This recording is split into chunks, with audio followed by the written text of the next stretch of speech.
welcome to Mashup. My name is Ariel, and today we have a very special co-host for us this evening, Simon Taylor. Yay! Woo! Thanks for having me. Thanks, Mashup. This is good. I feel comfy already. See, look at that. Look at that little stance there with the... I know, very comfortable, relaxed, very confident. Reclined. Yes. You're Good ready for here. anything. I'm ready for anything. Are you ready for our segment on the art of tattooing, which is coming up? Very exciting. I need to know if you have tattoos. That's something that we can talk about in the ad break. Yeah, in the ad break, yes. Well, maybe I have a tattoo. Maybe I do. You have a tattoo. Maybe it's even real. Maybe it's not. Can we see? Can the viewers have a look? All right, little sneak peek. I'll just give you a sneak peek for the moment, and then we'll reveal more later. The reveal. Oh. Was it? What was that? You didn't even know. Was that just? Yeah. Did we see that? Am I messing up with a mic? That's what I'm probably doing. And the other thing we're doing, we're actually looking at a new clothing brand called Sarwolf. Sarwolf. Spelt with a T because they're cool. From Melbourne. Yes. I'm very excited about that. Beautiful. But first, what we should do is introduce you, Simon. Tell us What do you a little want bit to know? about yourself. What do you want to know? I'll tell you everything. I'm a vegetarian. Oh. You know those really, those really annoying vegetarians like, Yeah. I'm one of them. Oh, I'm a vegetarian, but I'm not annoying. Yeah, between us. Yes. Some people will like powers of the green machine or something. Yeah. But you know what I heard? I heard, and I know this for a fact, that you're quite the comedian. I'm a comedian. No, I don't know. It's not a question. You inserted the quite. Well, yeah, I do stand-up. Melbourne's the best place to do stand-up. How did you get into comedy? I wanted girls to like me. Aww. Don't be feel, but see? No, there you I'm go, sorry. the sympathy vote. No sympathy vote. Yeah. I'm sure they already liked you, Simon. Well, you need some jokes every now and again. Because if you make a girl laugh, they're distracted, and when they're distracted, you can get closer to their face. So if they're like, ah, ha, ha, then you can be like, ha, ha, ha, Mac. Ha, ha, ha, Mac. Yeah. Wow. And that's how you pick up women. One-on-one with Simon. Yeah. Dating tips with Simon Taylor. Make them laugh and then just push your face on their face. So around about... Nothing can go wrong. Around about what time did you realise you wanted to be a comedian? Oh, it's so weird. My dad said that when I was young, when I was like 10, that I dressed up as a clown. And I was like, when I grow up, I'm going to be a clown. And then a family friend said, oh, well, that's a bit embarrassing. And my dad said, what's better than making people laugh? I said, well, paying rent, that'd be good too, because... But you could live with your parents, right? No, is that not an option? No, I couldn't live with my parents. I love you, Mum, but I couldn't live with you, I'm sorry. Oh, no. So, yeah, being in comedy kind of like last 4 years, just been doing it sort of full time and travelling the world and telling my jokes. Oh, nice. But where do you get material for your jokes? Well, essentially just talk about the human anatomy and people giggle. The the male human anatomy. You just make penis jokes, really. Ooh, can we say that on Channel 30? Yeah, it's part of the anatomy. So tell us where you've performed. Your most favourite places that you've performed.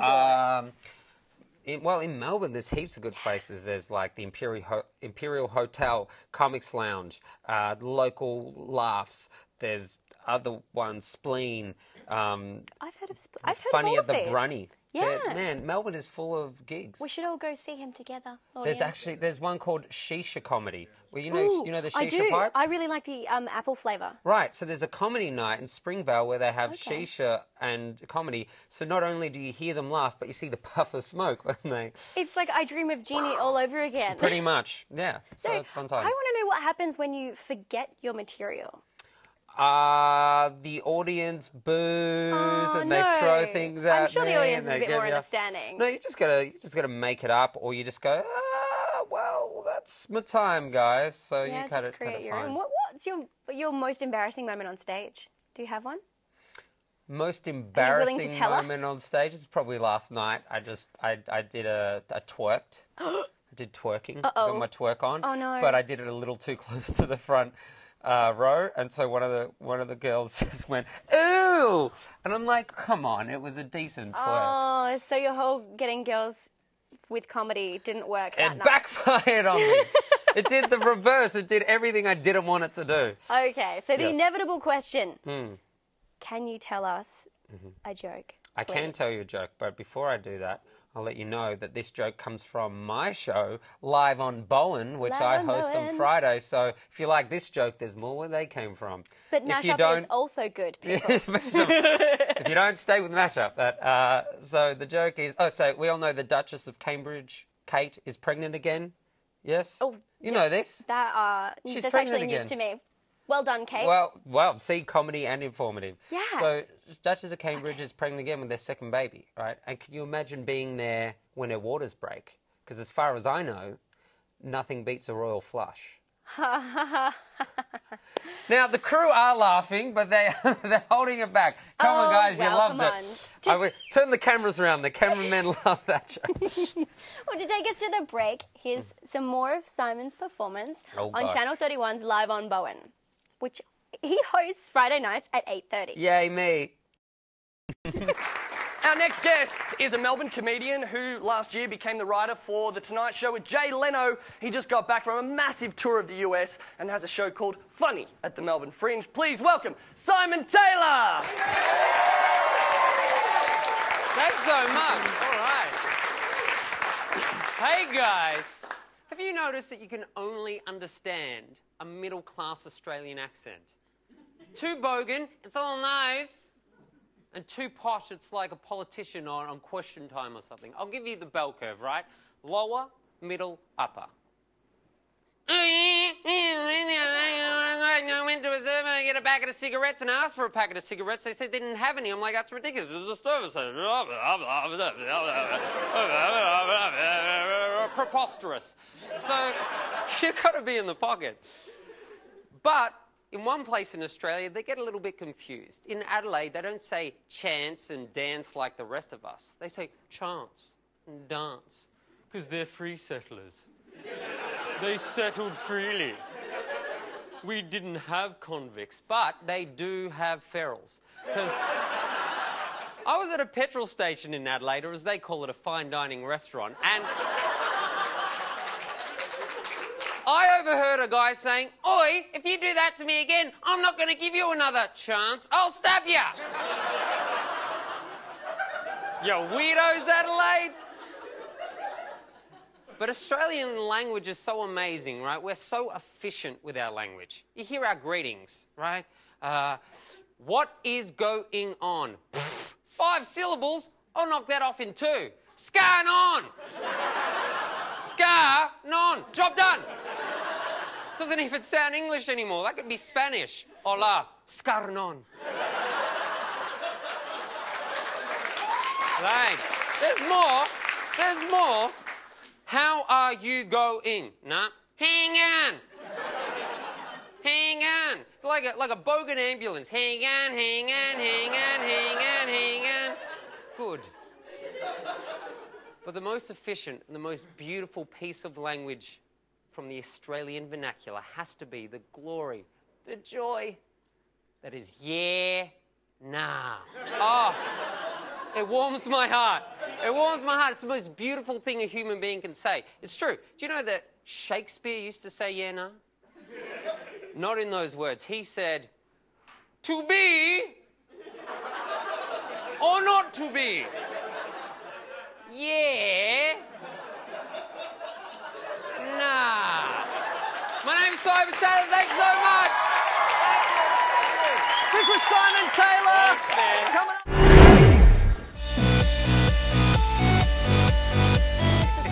Hello, welcome back to Mashup. My name is Simon Taylor. I'm guest host. How funny is that? And I've been welcomed Hilarious. with open arms. You seem really happy about it. With Ariel Simone. And I have a question for you, because we discuss all things Melbourne here on Mashup. There's a new tattoo place. Permanent ink. Yes. Yeah. Do you have a tattoo? I do have a tattoo, actually. Just where? Where? Yeah, where is it? Wait, it's on my rib cage. Woo! Whoa, it's getting hot in here, guys. Oh, my goodness. What about you, Simon? Do you have a tattoo? One. Yeah, I got one.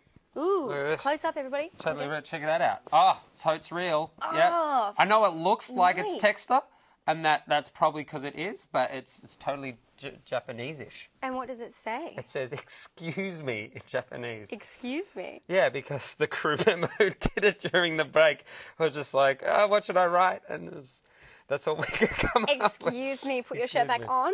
Yes, I think that's hey! I want to see the one on your ribcage at some point, maybe during the ad break. All of this tattoo talk fits really well in with our next segment about tattoos. Answer my question. Check it out. All right.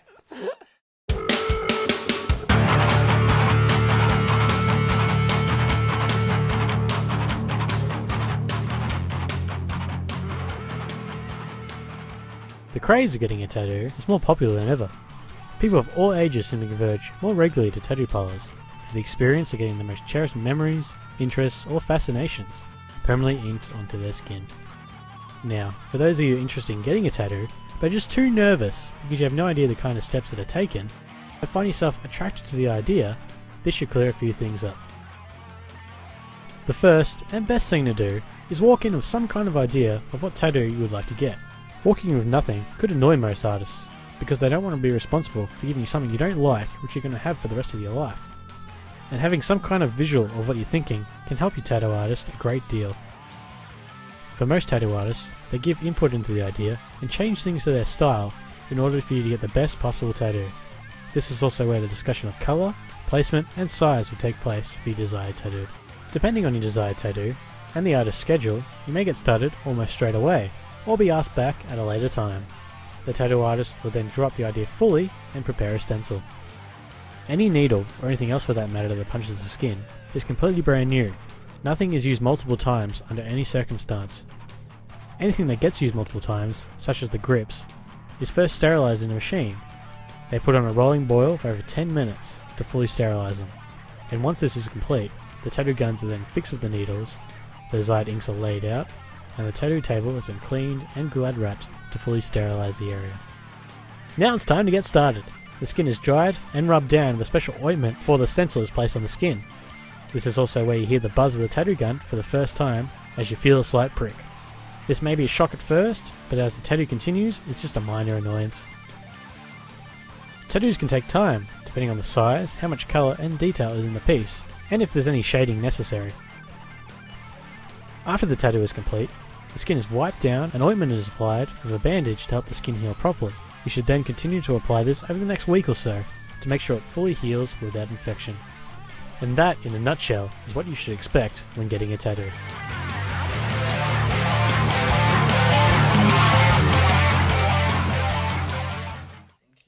Well, Simon, that's some pretty interesting stuff.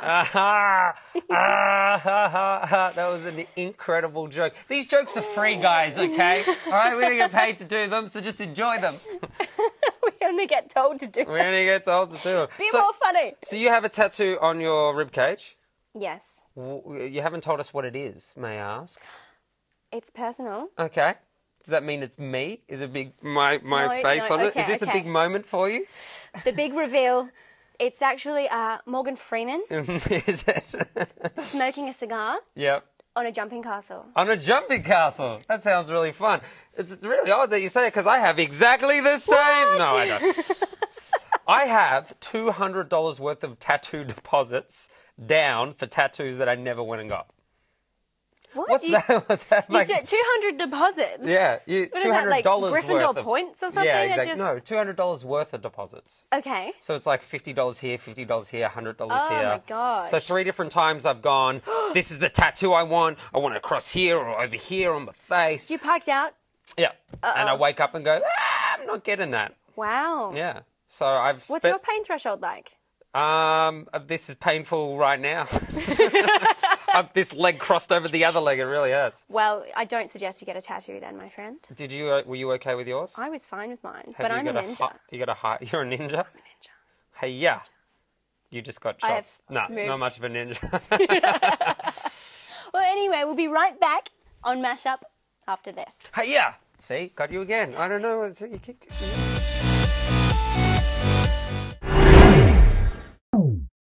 My name is Patrick Phelan. I'm 20 years of age and my brand's called Zarwolf.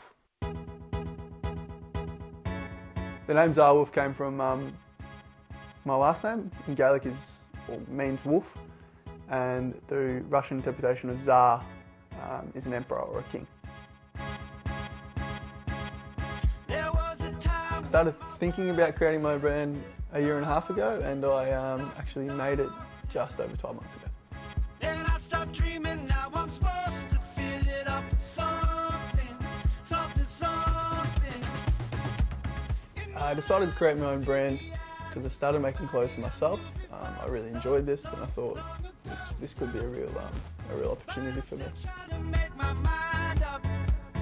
Starting my own brand started with making a business. So I formed a business name, I registered an ABN, and then I worked out a business structure and a business plan for the future, and then I went from there.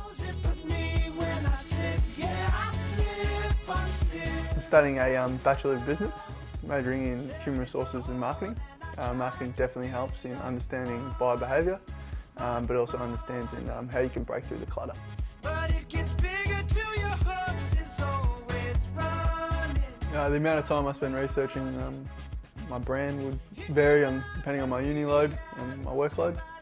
Try to do something nearly every day. This could be trolling Tumblr, Pinterest, looking at fashion blogs, looking at trends. I get help with Zarwolf from 3 other people, Sam, Liam and Thomas. Originally started with Liam. He helped me pretty much launch the idea. And Sam and Thomas came along with their insight into fashion and really helped bring new ideas and bring a new direction.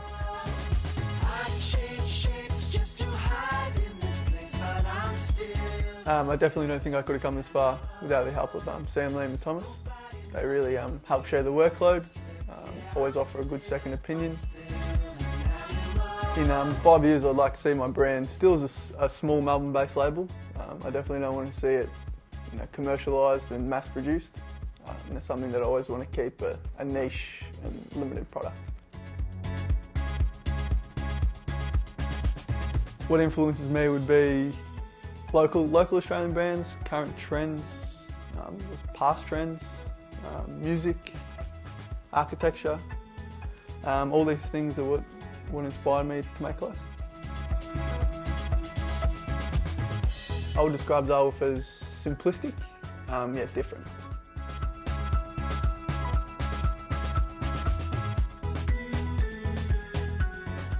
Cool! Clothes are cool. I want to be cool. I want cool clothes. I thought I was trying so hard with this. Maybe that's the problem, that you're trying so hard. Oh man, maybe I need to try harder. I'm sure. To not try so hard. Oh, I'm sure your friends think you're cool. Are you my friend? We can be friends. Yeah. Yeah. Yeah. Do you guys need to be watching anymore? We're trying to be friends here. Get out of here. Get out of town. Oh my goodness. Well, you know what? If you do wear Zarwolf, I'm sure that you'll look really cool when you're performing. I'll look really cool. I posted the op shop stuff I usually wear. I smell cool. I smell funky. You smell funky like cheese. Anyway, that's all we have time for. I'm glad you can't smell me, but that's all we have time for a mashup today. Look, it's so fast when you're obviously making friends with your co-host. I know. I can't believe it's time to say goodbye already.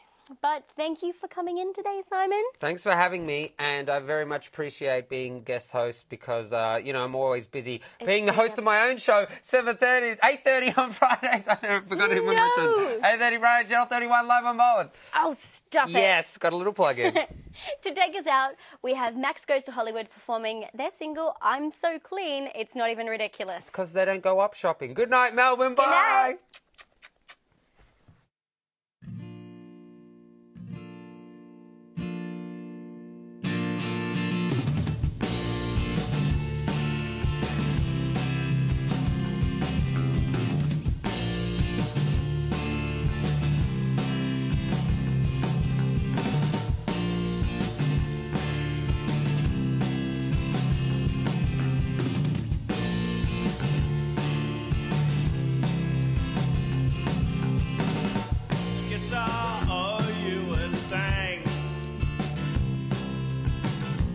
Better owe a little more than that. And if I'm being honest, I am lucky you're around, but lately I can't breathe.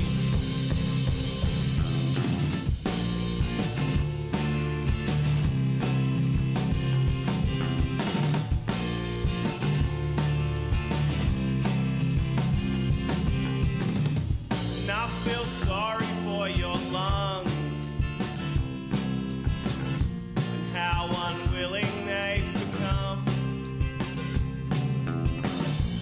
When you're 49 and you've lost your mind, they'll have nothing left to take but your health. And if sleep is for the weak and we're paper thin, But I was fashioned from the strongest goddamn mold that ever lived.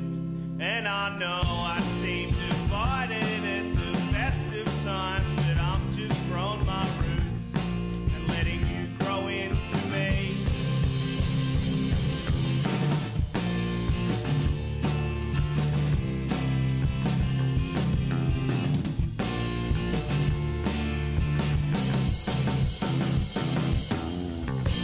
And I am everything I need to be at 23, and I've got no one else to thank. And I hope I'm everything you had planned for me at 23, and just know I'm doing all I can. 'Cause I know that you've been everywhere I've been, and I know that without you there's no me.